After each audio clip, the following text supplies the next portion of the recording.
So while the Eagles clash with Geelong on a huge game this Friday night, the club is currently celebrating their finest moment, the 1992 premiership beating the Cats. And this week, Lachy Reid will take us on a trip down memory lane. Tonight, Glenn Jakovich talks about how winning the flag wasn't all smooth sailing. The West Coast Eagles, premiers 1992. I look back now and I've got a mullet. A moment to savour for a teenage Colossus. Your birth certificate was out the window first and foremost. And I had a job to do and I was expected to do it whether I was 19 or 29. An attitude desperately needed in '92 when Eagle expectations were high. The start to the season, disastrous. A trip to Tasmania in round 7 seeing the West Coast juggernaut out of the 8 with 2 wins, 1 draw and 3 horrible losses. A few issues internally with the player group. You know, a little bit of bitching, and we got a big piece of paper, a big felt pen, and away we went. We wrote down what we wanted to achieve.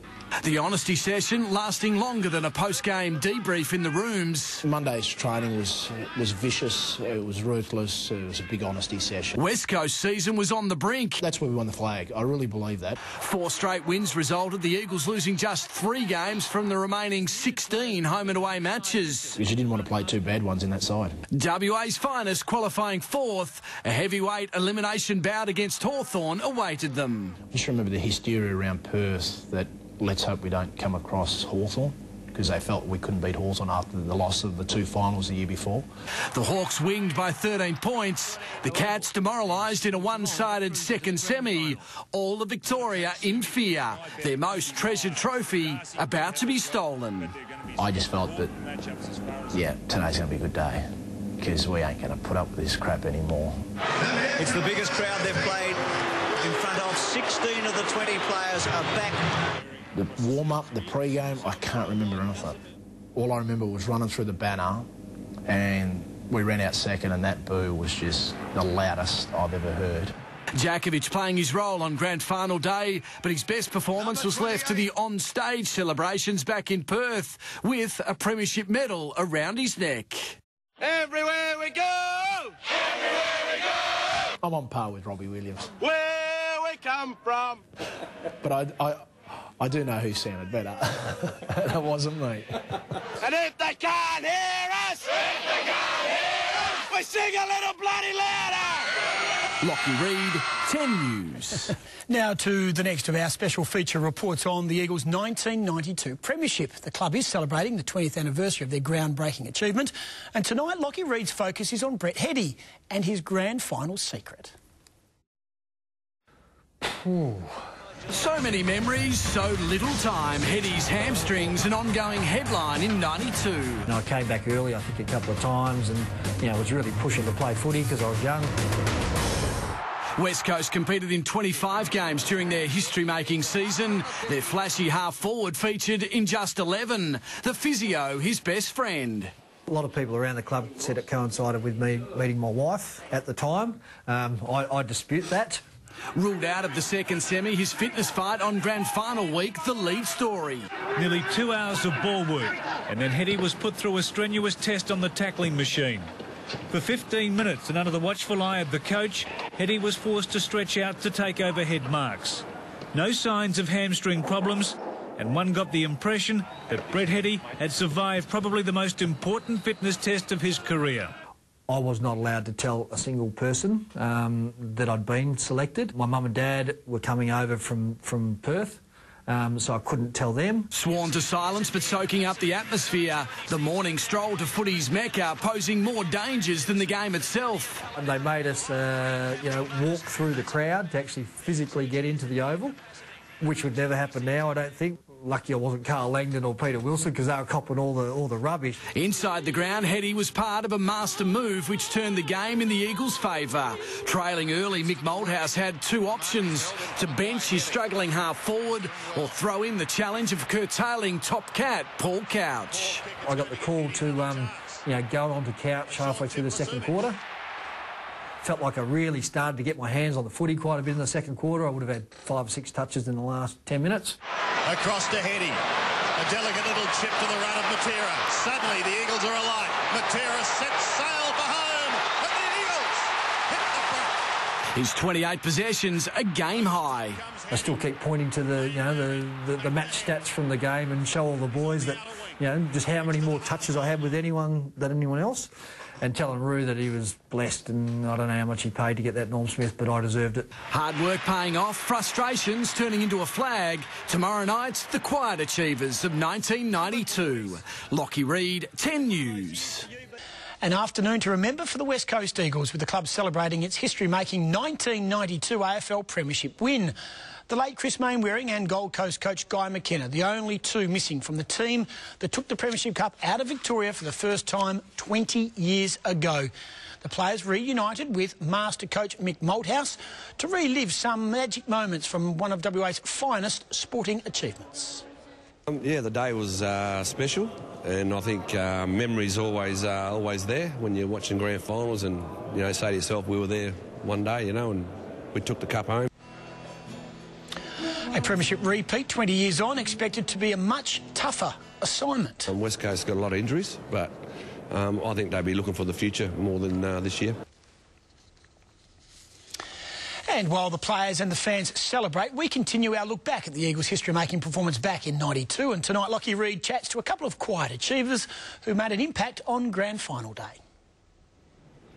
Never the team's superstars, but essential Eagles, with a story to tell about that one day in September. You decided through some strange reason that I thought I could pick off Gary Ablett early, and came off second best. Well, speaks for itself. 2 minutes in, Don Pyke's grand final looked done. All I had in my head was this is going to be a pretty inglorious way to exit the MCG on a stretcher. Times have changed. 20 years ago, no concussion tests. All the player had to do was say the right things to the doctor. And while he was fluffing around looking after me, Geelong had kicked a goal and a couple of points, and so when he asked me the score, I said it's 1-2 to 1 point. And Rod had this ashen look on his face like, we've got a problem here, because he doesn't know the score and he probably doesn't know where he is.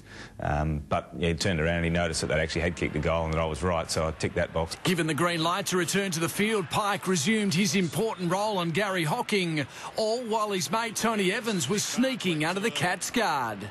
Langdon a chance to give it away. He does. Evans can make amends, and this time he makes no mistake. You want to perform on the big day, when it really matters, and I was fortunate that it came together on that day. So yeah, that aspect was pleasing, but it was really about sharing it with your teammates and all having a medal around our neck, because we all contributed and did whatever we needed to do to make it happen. A handful of majors on the stroke of half-time, Geelong's lead slipping. I just felt like we weren't going to be beaten, to be honest. It was quite a weird feeling.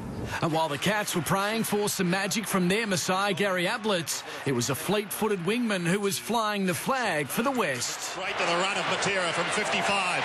He sets sail for home with a mighty kick. What a goal. Matera somehow gets out of jail. Peter Matera, 52 metres, pulls it back. What a magnificent kick for goal. Oh, he can fire them up. Had a great day. I'm sure he'd look back with a big smile on his face. Peter Matera with 5 goals from 18 possessions. The Norm Smith medal was his for the keeping. Shame Evans couldn't say the same about the Sherrin when the final siren sounded. The Eagles are going to win their first play. Completely stunned, and got no recollection of actually what happened to the ball. I should, in hindsight, I should have stuffed up my jumper. Tomorrow night, remembering Maney. Lachy Reid, 10 News. Time to continue our trip down memory lane and reminisce about the Eagles' 1992 premiership win. Tonight, it's all about a colourful star and the club's goal-kicking machine. Here's the next of Lachy Reid's feature reports. In an era of great full forwards, Strong mark, Sumich. Peter Sumich was a worthy member. Sumich. He'll get this one. And while the humble number 4 won't gloat about his personal heroics in '92, we had a forward line that was just workmanlike. It takes a champion to kick 11 goals 8 in any game. It's an even greater achievement against the might of Essendon at the MCG in round 15. It was probably great to score double figures there. I only did it once. A proud milestone, but not his defining moments. It always and still sits in the back of my mind the way Mick rated players. Playing in big games and performing, and that meant finals footy. Sumich kicking 18 goals from 3 finals appearances, including 6 in the game that mattered most. As I was lining up, I think I'm going to run the full length of the ground here and just celebrate, because we were about 30-odd points up, so it was virtually done and dusted, and I only got about 15 metres and I ran out of steam. But Suma's celebrations were second to the team's party boy, Chris Mainwaring, famously finishing the grand final on the bench with a broken ankle. He was just a character, and the crowd, because he gave 100% all the time. Not every now and then, it was all the time. The wingman, a good old-fashioned footballer who loved to play it hard on and off the field. Bends it back. Goal of the day if it's there. A magnificent kick from Chris Mainwaring. I think the match committee went to him and said, look, no more drinking, no more partying, you've got to straight and narrow for a little while here. So he went on that and played the worst footy ever. Then they got him back in and said, no, go back to what you're doing. Everything's OK. Sadly, the man many believe was the glue that kept the team together passed away in 2007. The 20-year celebrations missing its lovable rogue. Oh, it's just the saddest thing, saddest day. When I got the phone call that we heard about Chris and what happened, I just broke down crying. Mainwaring in the pocket of Bork, onto the right foot to Waterman. Oh, has he kicked the goal? He has, an amazing kick. Lachy Reid, 10 News. So plenty at stake for both teams tonight. The Eagles-Geelong rivalry goes back about 20 years, and all week Lachy Reid has taken us down memory lane, reliving the wonderful success of 1992 by the Eagles. And tonight, two of the team's more colourful and controversial characters in that team who were part of that history-making moment.